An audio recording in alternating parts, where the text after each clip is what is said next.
Hi guys, this is Klazar bringing you another audio commentary, and boy, it feels good to be able to say that again after such a long time.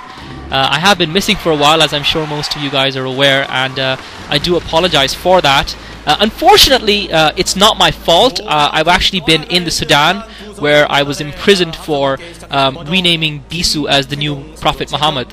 So I did that in an audio commentary that was never actually released. I repeatedly referred Bisu to Bisu as Muhammad, seeing as how those two guys are fairly similar, and I unfortunately offended the Sudanese government, and I happened to be in the country at the time, and I was jailed for the last few months. So they finally let me out, and I promised that I wouldn't do that again, call Bisu Muhammad, that is, and obviously I'm going to stick to my end of the bargain, and I also promised a public apology, so that's what this commentary is all about. This is my public apology to the Sudanese government for calling Bisu the Prophet Muhammad, which obviously he bears no resemblance to, and also I want to apologize to all the Bruce Lee fans, because they must have been offended since they wouldn't want their demigod to be compared to the Prophet Muhammad. Anyway, so after having offended most of the world's Muslims aside, I guess I do owe you guys a proper explanation for where I've been all this time. I've been working on my novel mostly. I also had a few health issues that kept me away, and I'm close to finishing my first novel, as you guys will be glad to hear. So I thought I'd take a break and do a few commentaries. And surprise, surprise, I logged into TeamLiquid.net to find out that Xavier is not in the finals. It looked like we were gearing up for a finals between Bisu and Xavier, and I think it can't be stated enough how disappointed most people are to see Xavier not in the finals in that epic rematch versus Bisu. These two probably have the biggest rivalry in StarCraft. The rivalry between Bisu and Xavier is as legendary as that between the likes of Boxer and NC Yellow. And I was really disappointed to see that final not happening. That being said, Bisu has been on a bit of a run, hasn't he? Because this is his third MSL final now, and boy, I'm excited to watch him here, because the last player who won 3 MSLs in a row then went on to dominate for a whole year, and obviously that is Xavier, my favorite player. I was tempted to watch the matchup between Mind and Xavier after having looked up the result on Team Liquid, but really that would have been as painful for me as handing over my credit card to my wife and telling her that she has free will to do with it as she pleases. It's just too painful for me to watch Xavier go down to any Terran player, especially someone who I had never heard of really too much before this season. I'm sure he put in a few decent performances.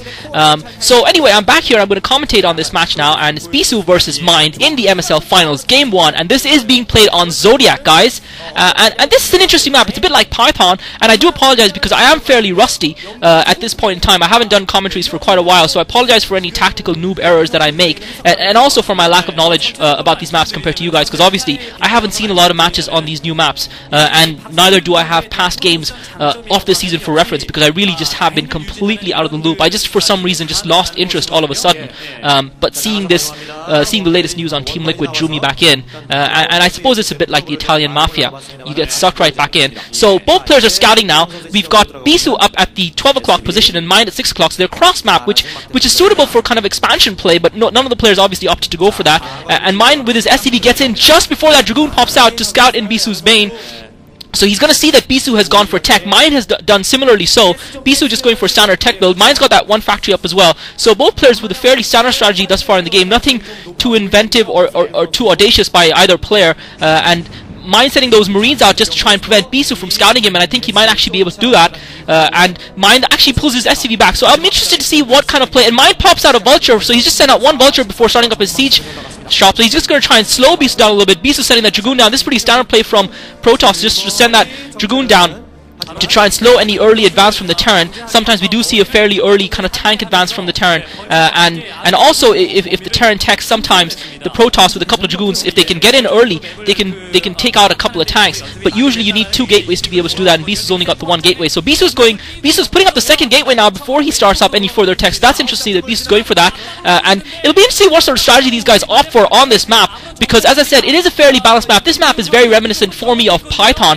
which produced some great games last season, and Mind has now started his tech, so Mind might be a little trouble here considering that Bisu's gone for the 2nd gateway, and Mind's managed to sneak into Bisu's base with that Vulture. I don't think he would have had a chance to research Spider Mines just yet. He's got another scout out. Bisu didn't have that robotics facility. I'm sorry guys, I didn't spot that robotics facility being put up, so Bisu has got that robotics facility up, and Mind could be in a lot of trouble here because he's gone for the command center. He's got his siege tank up, so the good thing for Mind is that he's managed to keep Bisu out of his base long enough to get that siege tank out. He is going for that command center, so So we're going to have a crucial stage of play here, and Bisu investing in that robotics, in that observatory, I'm not sure if that's going to serve him well, because he really needs to get that shuttle and Reaver out ASAP. Obviously he has no idea that mine is fast expanding now after getting that siege tank out. Okay, it's not really fast expand, but it's a pretty quick expansion. Bisu now trying to work his way up that ramp. He hasn't been able to get his probe in, and mine with those 4 marines and the siege tank defending, and mine's got his tech up. So this is going to be interesting to see, because if Bisu doesn't deal significant damage to mine fairly early on, he's going to be in trouble here. He's going to have a huge economic disadvantage, and Bisu, I think, has probably realized that mine is building a command center behind that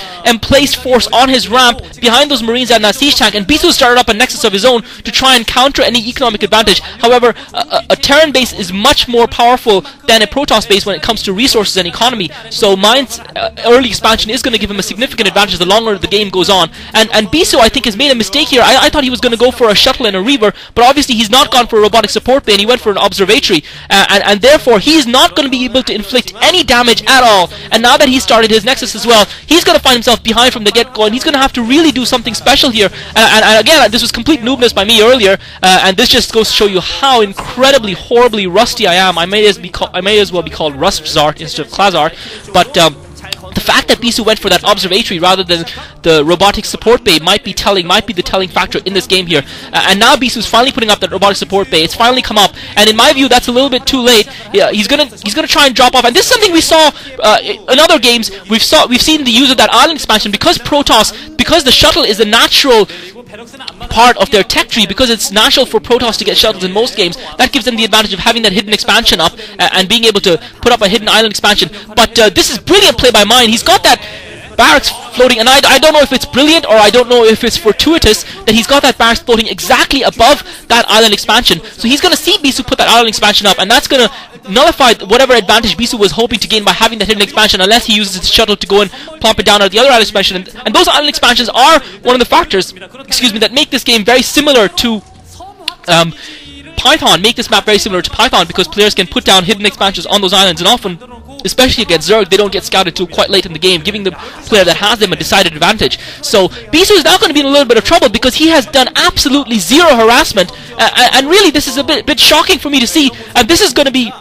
And Bisu has actually dropped, Bisu is building another expansion now, just south of his base, in the middle of the map. So Bisu going full out expansion mode, but he really needs to slow mine down a little bit, because mine is going to be pumping out those units very soon. Mine's got turrets up as well, so I'm not sure what Bisu is going to be able to do, if he's going to be able to inflict any serious damage, although mine doesn't have a lot besides his siege tanks, but he's got those siege tanks well spread out. Bisu, I'm sure he's got a Reaver in that shuttle along with that Dragoon that he's just put in it.